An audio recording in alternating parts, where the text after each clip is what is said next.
অভাব অনটনের সংসারে একটুখানি সচ্ছলতা আনার উদ্দেশ্যে বয়সের ভারে নুয়ে পড়া আচিয়া খাতুন তার বিধবা মেয়ে নাদিরাকে পাঠিয়েছিলেন সৌদি আরবে।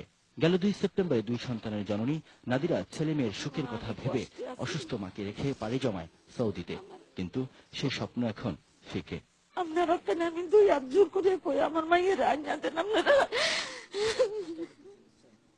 জীবনটাকে আরেকটু রঙিন করার স্বপ্ন দেখেছিল ঝালকাঠি জেলার রুবেল। তাই তো প্রিয় সহধর্মিনী শাহিদাকে সেও পাঠিয়েছিল সৌদিতে। এরা বলতেছে যে আপনার 1.5 লাখ টাকা দিলে আমি আইনে দিতে পারবো। সৌদি আরবের দাম্মামে এজেন্সির ভিলায় বন্দী থাকা এমন 24 বাংলাদেশি হতভাগ্য নারীর সন্ধান পেয়েছে 21 টেলিভিশন। সেলফোন অ্যাপসের মাধ্যমে যোগাযোগ হয় তাদের সঙ্গে। হতভাগ্য এই নারীদের অভিযোগ, সৌদি আরবে বিভিন্ন বাসাবাড়িতে কাজ করতে গিয়ে নানা ধরনের নিপীড়ন আর নির্যাতনের শিকার হতে হয়েছে তাদেরকে।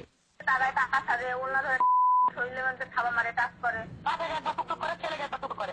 বলতে গেলেই আমাকে সিগারেট দিয়ে আমার জানি ছেঁকা দিয়ে দিয়েছে। মম আমাকে ডাইরেক্ট বলছে এগুলো সহ্য করতে হবে।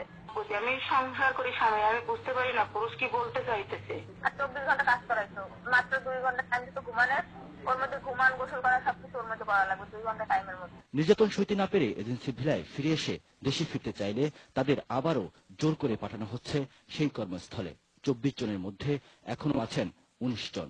দেশে আসতে চায়, টাকা চায়, বলে টাকা দাও। কত টাকা চায়? জি আমার কাছে 2 লাখ টাকা, 2 লাখ টাকা দিয়ে। টাকা পয়সা আমাদের কাছে কিছু নাই, আমরা একদম শূন্য এখানে বসে আছি।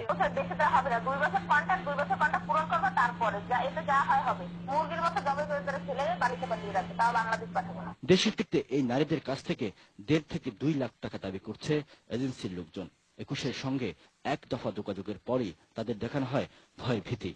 তোমরা দেশে, তোমরা ইটিভি পর্যন্ত গেছে, দেখছি কে তোমাদেরকে খাইতে দিচ্ছে, কে তোমাদেরকে বাঁচাই। তোমাকে এত বড় করে রাখিয়ে দিছে, আর তোমাকে কে বুদ্ধি দিছে, খাওয়ান কোন সব বন্ধ, আর কিছু করতে পারে সরকার। আমরা এগুলো সরকারি মাধ্যমে, সরকার কিছু করতে পারে তো কিছু কইরা যেভাবে এরা খাওয়ান, তোমরা তারপর খাওয়ান মন আইনালো, আমরা খাওয়ান কোন দিতে পারুন না। গেল 3 মাস আগে গুলশানের গালফ ইন্টারন্যাশনাল, বনানীর স্মার্ট কেয়ার কর্পোরেশন ও উইন্স এজেন্সি এবং কাকরাইলে ইফতি এজেন্সির মাধ্যমে সৌদিতে যান এই নারীরা।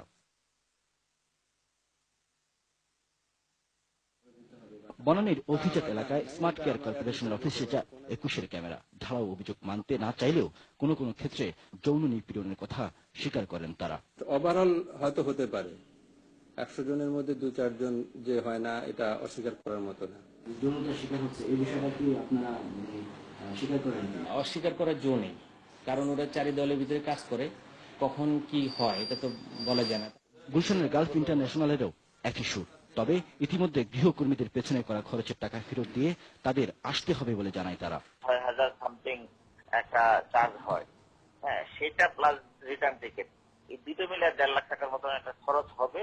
আর ঘটনার সত্যতা পেলে ব্যবস্থা নেওয়া হবে বলে প্রবাসী কল্যাণ মন্ত্রণালয়ের পক্ষ থেকে আশ্বস্ত করেছেন অতিরিক্ত সচিব। আমরা যদি ওইখানে কেউ থাকে, আমরা এমবিসির মাধ্যমে তাদের ব্যবস্থা গ্রহণের জন্য এখান থেকে চেষ্টা করব। আর আমাদের যে অ্যাক্ট আছে, সেই অ্যাক্ট অনুযায়ী আমরা ব্যবস্থা এখন গ্রহণ করতে পারবো। রিয়াদ সুমন, 21 টেলিভিশন।